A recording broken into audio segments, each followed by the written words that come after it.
James chapter 3. And if you think back to when we first started, we talked about the fact that James likes to use kind of common illustrations in his writings. And chapter 3 is the illustration of his illustrations. He just backs them, back to back to back to back. Verse 3, verse 4, verses 5 and 6, verse 7, verse 11, verse 12. All of them have an easy to understand illustration, and they're all on the same subject, and that's the subject of the tongue, or what we say. So that's what we're going to be talking about. Yesterday, to all of my fellow teachers, preachers, and professors, what have you said publicly that brought you the most grief? What was that one thing that came out and you wish it would go back in? And most of them I can't repeat. But my favorite one, this is a fella named Bill Hull. His younger brother is one of my best friends, golfing buddies. He's an elder in the church in Oklahoma City. The prayer was supposed to be, forgive us of the sins that we've committed and things that we should have done that we did not. And what he said was, forgive us of the sins that we've committed and sins that we should have committed but didn't. So he was close. But God understood that. God understood, God yeah. understands that kind of stuff. But, Thank you for that. yes, absolutely. So, the problem of the tongue, James picks up, and again, he's a very practical teacher, James is. When he's writing to these Jews that are scattered, he tells them, you have to be careful with what you say. But the way that he couches it is really interesting to me, because all of my life I have wanted nothing other than to be a preacher/teacher. Daddy was a minister, and I grew up wanting to be a minister. My heroes were ministers. They were very encouraging of me as a kid. Keep it up. They would give me chances to do little devotionals and whatever as a child, and let me get up and lead singing and all those kinds of things that you do with little ones to keep an interest. And eventually, some of them repented after they heard me preach when I grew up, but most of them were still encouraged by the time I got old enough to start preaching all the time. But here's what James says. Not many of you should presume to be teachers, my brothers, because you know that we who teach will be judged more strictly. Now, growing up, and I grew up in a congregation of about 600 or more, 600, 650. And they were always looking for Bible school teachers. I mean, that's across the board, whether it's a little church or big church. It's one of the problems you always have, trying to get people that will teach Bible class. And they would say things like, if you haven't signed up to teach Bible class, you need to think about that, because all Christians really need to be teachers of the Word. Okay. James says, not many of you should be teachers, because you know that we will receive the greater condemnation. Now, he's not necessarily saying it's a bad idea to be a teacher. He's just saying you better make sure that you understand what comes along with it. That everything that you say is taken more into account than perhaps what other people say. And there's two ways of looking at this. He could be saying, we will receive greater condemnation or we'll receive greater judgment from God.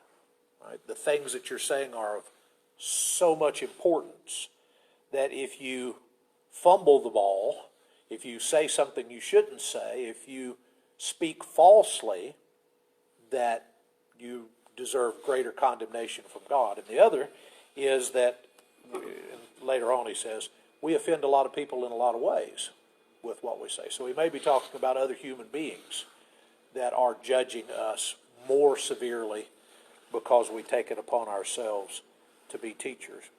But that phrase caught my attention. The first time I taught it, it kind of jumped out at me. Here all these years, that's all I've wanted.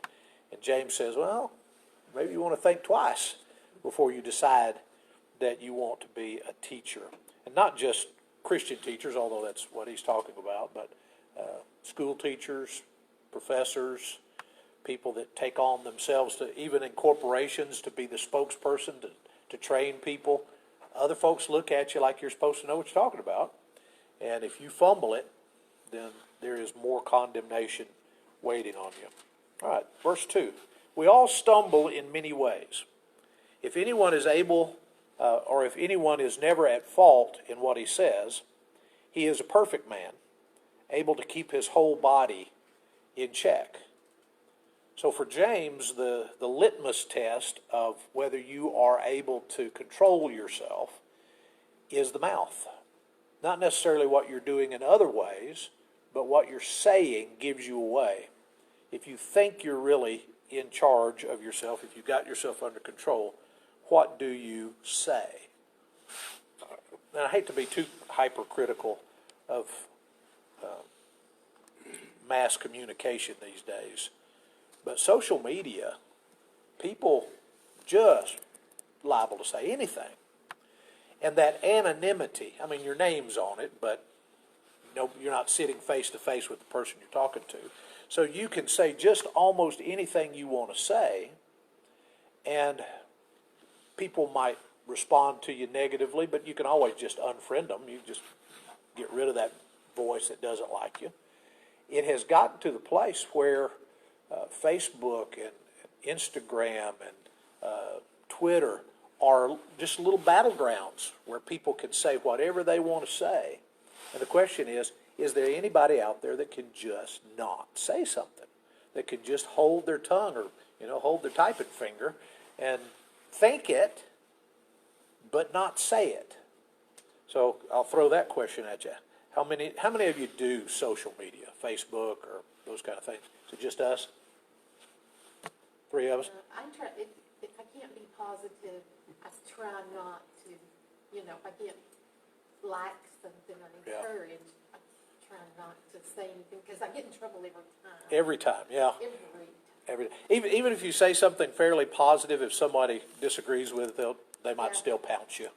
And in groups of friends where you think you're safe, and so you say something that you think all of these friends will agree with me, well, one of those friends has a friend that doesn't agree, and then all of a sudden you get pounced anyway. So it's very difficult to know your audience.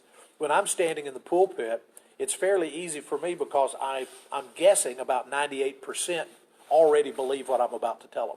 I'm just couching it in different terms, or I'm reminding them of something they already know.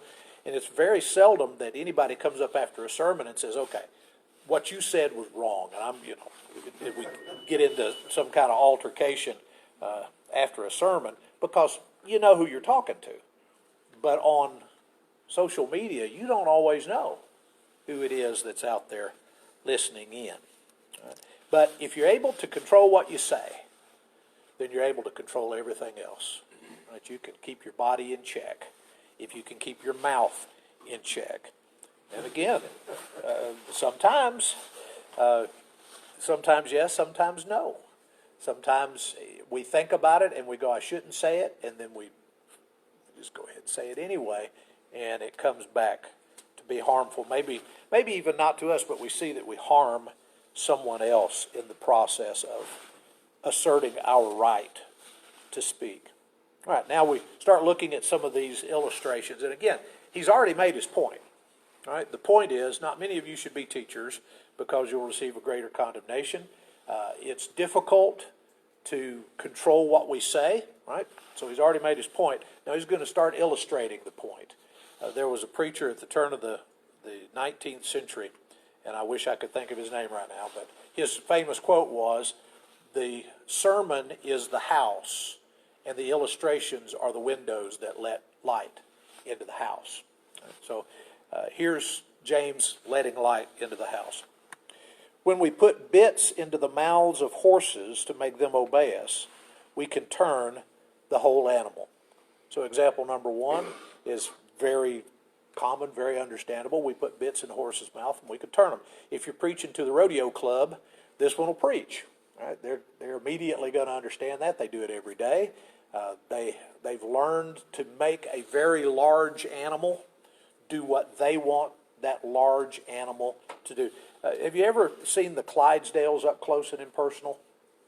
A few years back, went to the Texas State Fair, and the Clydesdales were on display, and that's just an amazing thing. Well, they just hook them up, put them on that wagon, down the street they go, and those Clydesdales are going to go exactly where they tell them to go because they've trained them and they've harnessed them and they have them exactly where they're supposed to be. So you've got a great, big, powerful animal, but you can make him go where you want him to go because you put a bit in his mouth. Okay? Or take ships as an example. Although they are so large and are driven by strong winds, they are steered by a very small rudder wherever the pilot wants to go. So if you're not a rodeo guy, maybe you like going to the lake. You've got a 21-foot boat, and the size of the motor in the back that's pushing it, the prop's about yay big, and you turn it this way, and the boat goes this way, and you turn it this way, and the boat goes that way. And the thing outweighs you by 10 times, but you can make it go exactly where you want it to go because you have a rudder, and that rudder is going to push you or guide you or make you go in the direction that you want to go. Of course, I guess in their day and age, it was the wind is blowing a sail, and then you've just got a piece of wood in the water, and you move that wood, and that wood makes sure that you go exactly where you want to go. Likewise, the tongue is a small part of the body, but it makes great boasts. Consider what a great forest is set on fire by a small spark. And the tongue is a fire, a world of evil among the parts of the body. It corrupts the whole person. It sets the whole course of his life on fire and is itself set on fire by hell. That's kind of a low opinion of the tongue, is it not? Does the tongue have any good qualities? Yes. There are some things that we can do with our tongues that really are as God created us to be. Right? We can use our mouths to glorify Him when we're sitting in assembly and singing songs of praise. We're doing what our mouths were built to do.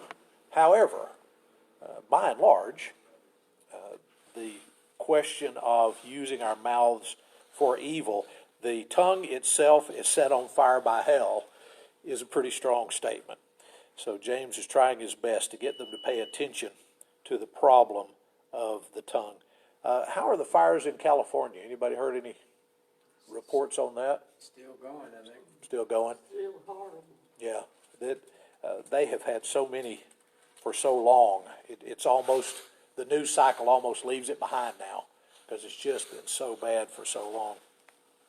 So all kinds of animals and birds and reptiles and creatures of the sea are being tamed and have been tamed by man, but no man can tame the tongue. It is a restless evil full of deadly poison. So we've got it set on fire by hell, and now we've got it as deadly poison. Has he made his point yet? No, he's got more. he's just getting warmed up. He's got more illustrations that he wants to share. What's the weirdest animal that you've ever seen trained?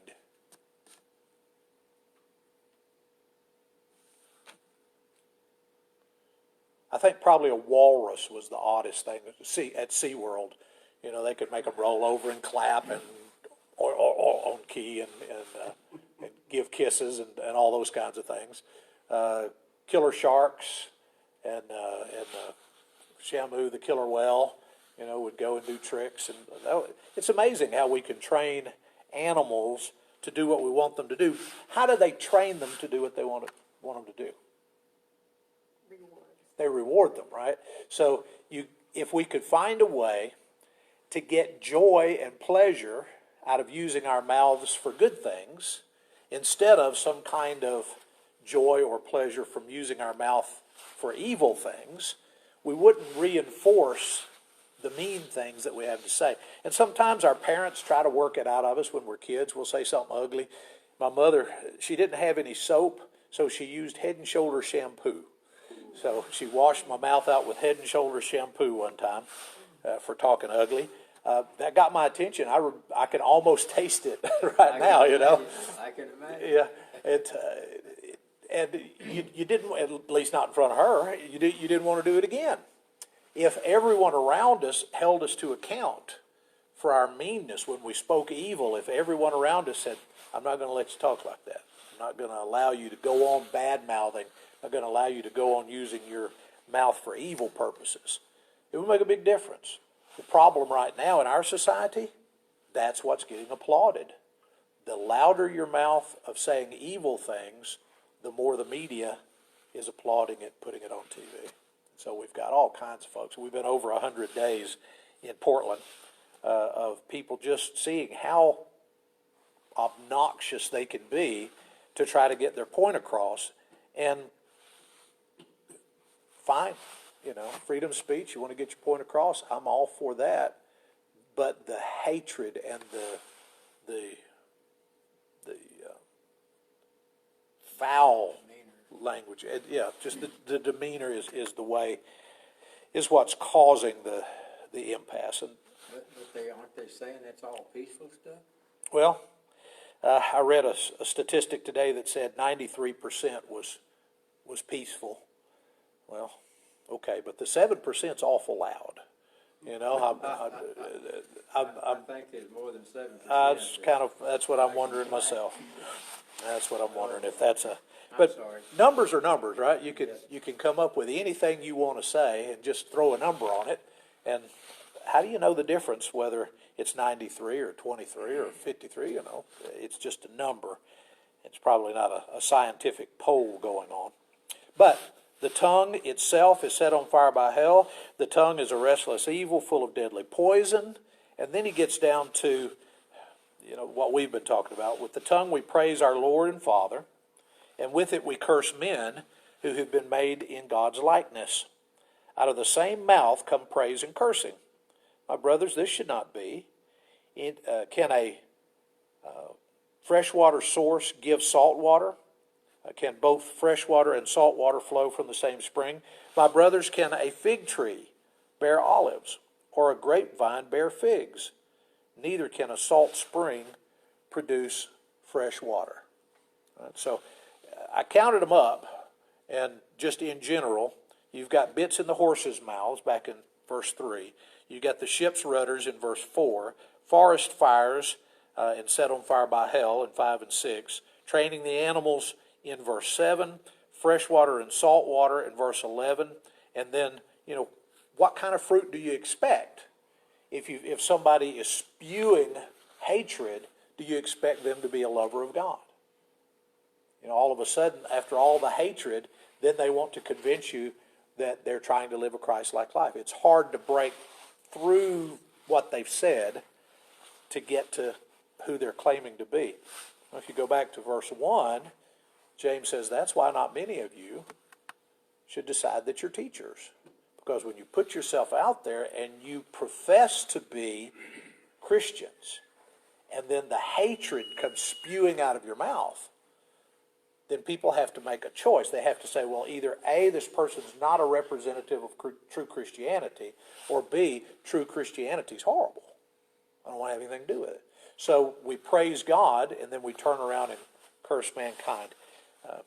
Reminds me of what John says, how can you say that you love a God that you haven't seen if you can't love your brother whom you have seen? How do you make that work? How do you come up with any kind of equilibrium in your life that way? All right? Let's go on, verse 13.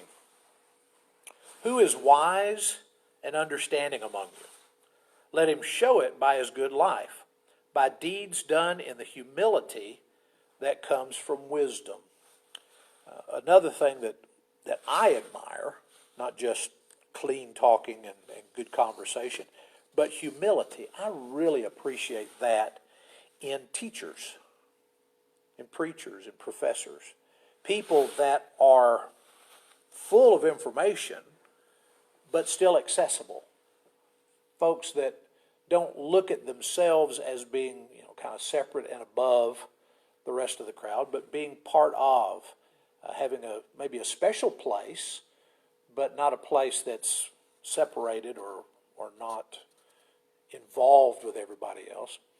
And it helps for me to want to hear what you have to say if you act like you like me.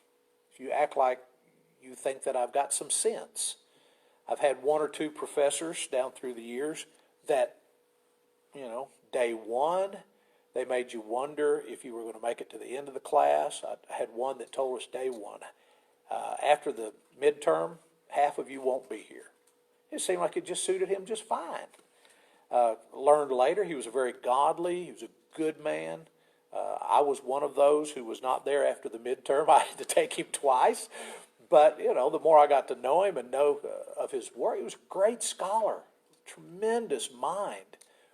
But just that first few seconds made me think, well, here's somebody that loves himself a whole lot.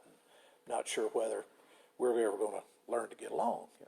So I'm afraid of being that way with people, and I know I have been on a few occasions. I was in a junior high class one time as a substitute. First thing I told them was, I don't know who you are. I don't need to know who you are. I need you to sit down and hush. That didn't help. A, they didn't sit down and hush, and B, I didn't, had no influence with those kids. I had to dig my way back up out of that hole.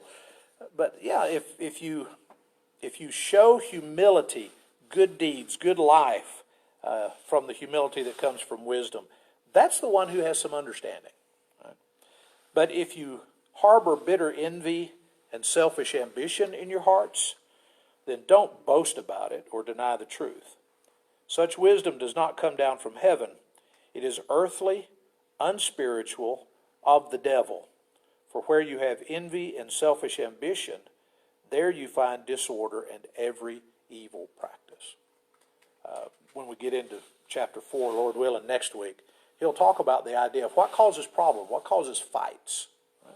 Well, he starts that subject here in 3. He says, if what you really have in your heart is envy and selfish ambition, if you're just out for number one, don't imagine that you're going to do good for the kingdom. You don't need to be in the role of a teacher. You don't need to be in the role of one who's speaking on behalf of the kingdom, because all you really care about is you. And people will see through your facade, and they'll see your lifestyle, and they'll see what's really important to you is not the kingdom, but just looking out for number one. And we've preached that so much in our society. Pull yourself up by your own bootstraps. Always look out for number one. Get yours. There was a country song, and I've lost it now, that the catchphrase was, "Now that I've got mine." That sound familiar? I bet if you looked it up, I bet that's the title of the stinking song. Now that I've got mine. It's basically, I don't begrudge you getting yours, just don't take mine. Right? I've got mine, and I'm happy, and I've earned everything I've got. But the wisdom that comes from heaven is first of all pure, then peace-loving, considerate, submissive, full of mercy and good fruit, impartial, and sincere. I'd love to take those just one at a time. I don't think we have time to really exhaustively talk about them, but look at a couple of them. The wisdom that comes from heaven is pure. Motives are pure. Ideas are pure. They're not tainted with some kind of secondary idea, some kind of hidden agenda. Peace-loving, considerate, submissive. Man, that's a tough word these days. To be submissive, to allow myself to give myself to someone else and have them have the upper hand rather than me always being the one who has the upper hand. Full of mercy, good fruit, impartial, sincere. Peacemakers who sow in peace will raise a harvest of righteousness. That's a great bumper sticker, but what does it mean? Peacemakers who sow in peace raise a harvest of righteousness. Good Samaritan was a good classic example of that, wasn't it? Okay, the Good Samaritan, peacemaker who sowed in peace. Right, the fella he helped would not have wanted to have lunch with him if he was conscious. Wouldn't have had anything to do with him, but that didn't matter. What mattered was there was somebody in need, somebody that needed to be helped. He's willing to yield, full of mercy and the good fruits. Mercy and good fruits. Yes. In the Sermon on the Mount, Jesus says, "Blessed are the peacemakers, they will be called the children of God," or the sons of God. If you want to be like your Father, being a peacemaker is a great way to show that. So peacemakers who sow in peace raise a harvest of righteousness. That's just a fantastic phrase. So we're going to leave chapter 3, and Lord willing, we'll pick up in chapter 4 next Wednesday night. And thank those of you who have joined us. Hi, Eddie. Good to see you. Bye.